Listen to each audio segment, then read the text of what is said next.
Good morning, guys. Automotive Inc. here. So a while back, I did a video on gas versus diesel and the costs associated with that. That's going to be in the link in the description if you want to watch that, because I think you'll be surprised. But a few weeks ago, because I've been running the big gas Godzilla for a little bit, I was asked, what type of fuel do I use? And the easy answer to that is I switched to premium type fuels a couple of years ago, and it's always been, well, is it really worth it? I mean, is there substantially more? Well, there are a lot of different octanes.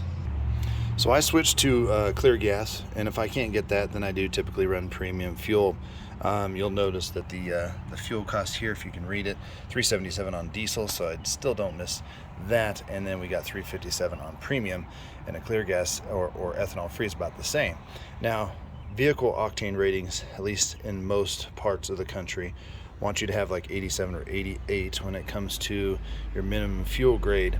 You can find out what your car requires or your truck requires inside the owner's manual, or you can ask the dealer, or you can look it up on the internet. Just keep it with a grain of salt, because some of that information isn't always exact depending on your year. But I typically run this. And another thing that you can do is make sure that your vehicle will typically say on here, no E85.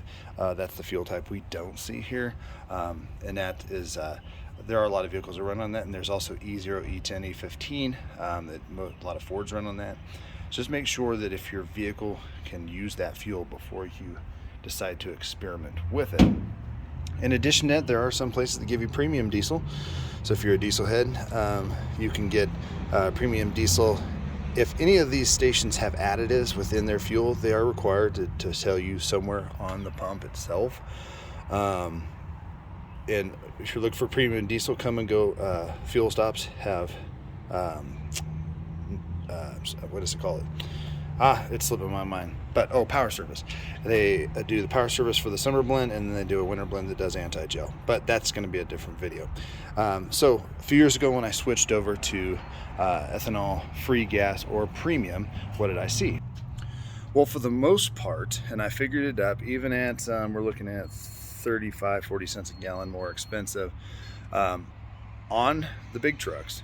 And in some of them, even like in the new Power Boost, they'll say that to get full access to the power, you need to run a premium fuel. But if you run on the medium or lower octane that's in the manual, it's completely acceptable.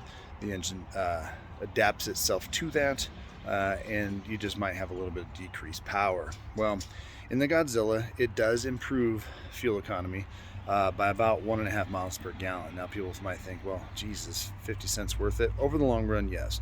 Especially when you're cruising on the highway, it does go up even from there. In the Big Red that we just got for the channel, that the jury's out on that if it's going to happen, but it's going to take time for that to kind of get through that first tank of unleaded that they put in here. And I'm sure they put the cheapest gas in here, so we'll see about that. But overall, I would say 8 out of 10 of my cars in the last couple of years that I've ran on premium or ethanol-free gas, the fuel economy has improved quite a bit.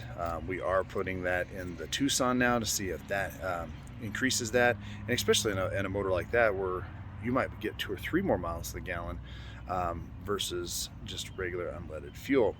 One vehicle that it didn't seem to matter was the 22 Pathfinder. That required a minimum octane rating of 87. I ran 87 in it. I ran 91. I ran ethanol free. It was not an E85 engine, so that wasn't in the books, and it made no difference. It got the same fuel economy. So I actually switched to 85 just to see what it would do, and it actually got the same. So I would say overall, it's going to be up to you to decide, and then some of that is going to be your driving habits. To put it in context, though, my brother-in-law has a F-150 with Coyote. He switched over to that fuel, and his fuel economy improved. I think by 1 to 2 miles per gallon. And then a friend at work who has a TRD 4Runner also switched over to ethanol free, I think actually before I did, and he increased his fuel economy, which in a 4Runner, you know that every mile counts because the tank is smaller. So is it worth it? Sure, if you can afford it, go for it. But it doesn't mean that if you're running premium and you get to a place where it's so much more that you want to run an 87, you can run 87, especially since I hauled fuel Mid-grade fuel, or 87 octane, is 50-50, or basically 60-40. It's 60% regular fuel and then 40% premium. So say you have a half tank of premium and you want to switch to a half tank of 85 regular, you can, and it basically splash blends it and becomes an 87 octane. I know somebody's going to blast me saying, how do you know that? I hauled fuel for almost 2 years professionally as a truck driver, so I know all about fuel.